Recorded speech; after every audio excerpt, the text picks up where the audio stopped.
How's your week going, retro people? My name is Brad, this is Retro Style Spotlight, and this is your news, notes, history, and retro games to play for the week of March 22nd, 2016.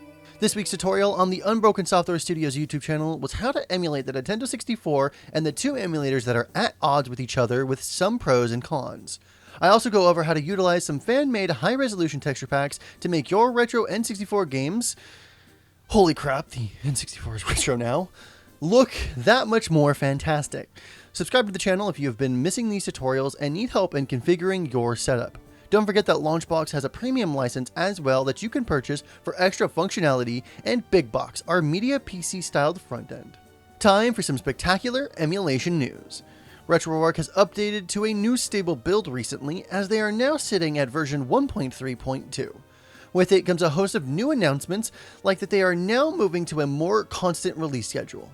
They even have core-specific updates, the announcement of a new core called PCEM that emulates Windows 9X era games like DOSBox does for DOS era games, and a whole lot more. Check out the links to their blog post about the exciting news for Retroarch fans below. Diablo creator David Brevik has recently released the original pitch for Diablo to the internet. Although only 8 pages and different from the Diablo we know today, like originally being planned as a turn-based game instead of a real-time game we now know, it is an interesting and fascinating read if you are a Diablo fan.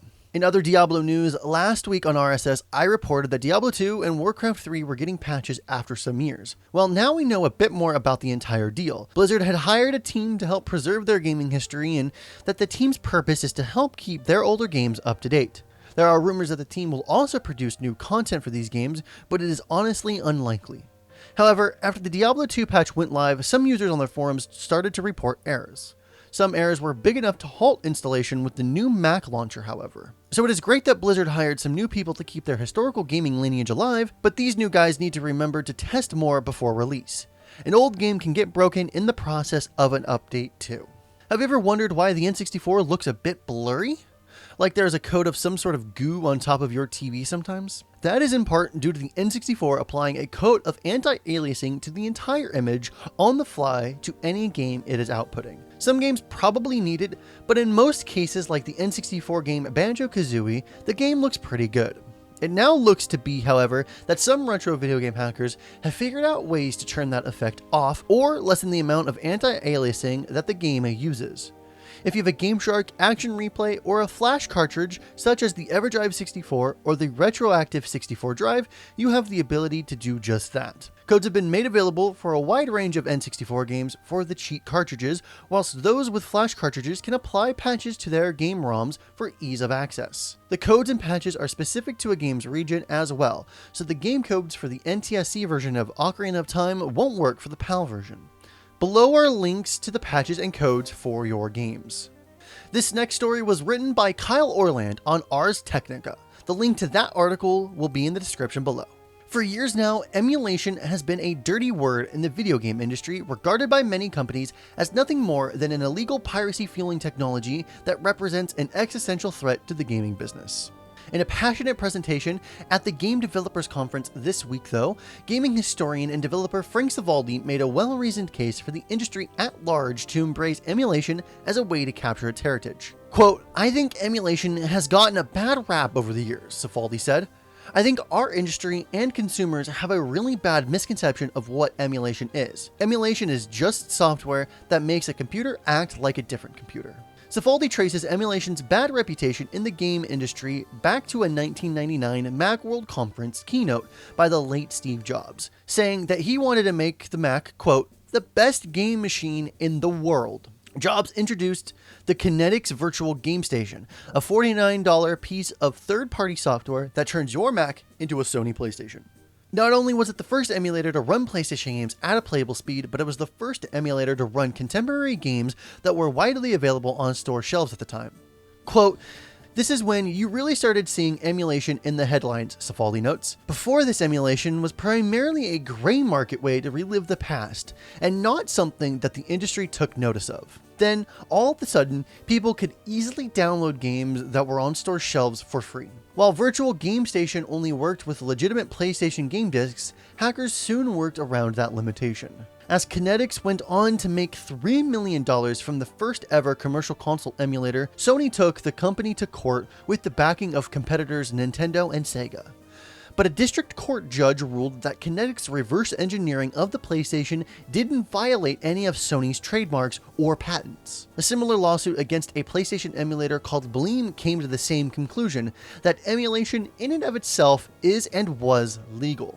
Those rulings don't seem to ease the fears of the game industry though. When Cifaldi pitches the idea of using emulation to republish classic NES games through his company, Digital Eclipse, he says that the rights holders usually don't want to risk Nintendo's legal wrath, despite case law being on their side. For the Mega Man Legacy Collection, Capcom only let Digital Eclipse move forward after they developed an elaborate workaround that authentically recreated NES games without directly emulating the NES hardware. This is all despite the fact that Nintendo itself has legitimized the use of emulation for re-releasing games through its own virtual console on the Wii, Wii U, and 3DS.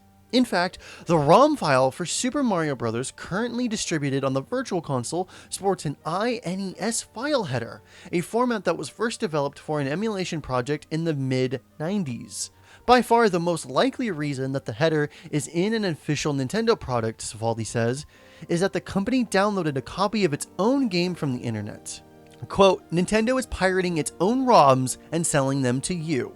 As a personal note, I do want to mention that Nintendo has every right to do so. As a teen with a budding love of classic games, Cifaldi recalled being terrified when he learned that half of all films produced before 1950 and 90% of the films from before 1929 no longer existed in any format. When he looked to see whether anyone was working to make sure classic games wouldn't share the same fate, he found that there were indeed people doing so. We didn't call them archivists or digital archaeologists, he said. We called them software pirates. We couldn't leave preservation up to the content owners. The only way to make sure this was safe was to make sure it's accessible to anyone.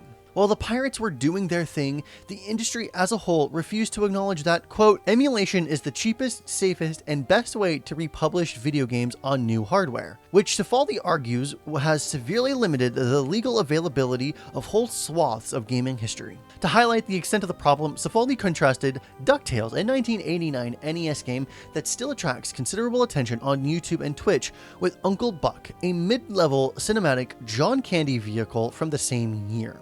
Ducktales can only currently be purchased as an original NES cartridge or in a heavily altered remastered edition for modern consoles. Uncle Buck, on the other hand, is available in multiple DVD and Blu-ray packages and on hosts of digital download services for rental or purchase. In fact, all of the top-grossing films of 1989 are available in modern formats, but the same can be said for any of Wikipedia's most notable games from the same year, save for Mega Man 2, thanks in part to Cifaldi's efforts in the Mega Man collection. These movies have always been in print, Cifaldi says. Games could have been the same way, except we demonized emulation and devalued our heritage. We've relegated a majority of our past to piracy. While Cifaldi doesn't, quote, weep for the lost revenue of corporations, end quote, unwilling to embrace emulation, he says that neglecting gaming history like this hurts the entire industry and it limits the attention and value granted to gaming classics. Piecemeal remasters and HD upgrades for important games are nice, but they inevitably involve making changes to the original design or graphics. Porting, by its nature, will always be a derivative work, Cifaldi said. I reject the notion that classic video games need a new coat of paint to be culturally valid.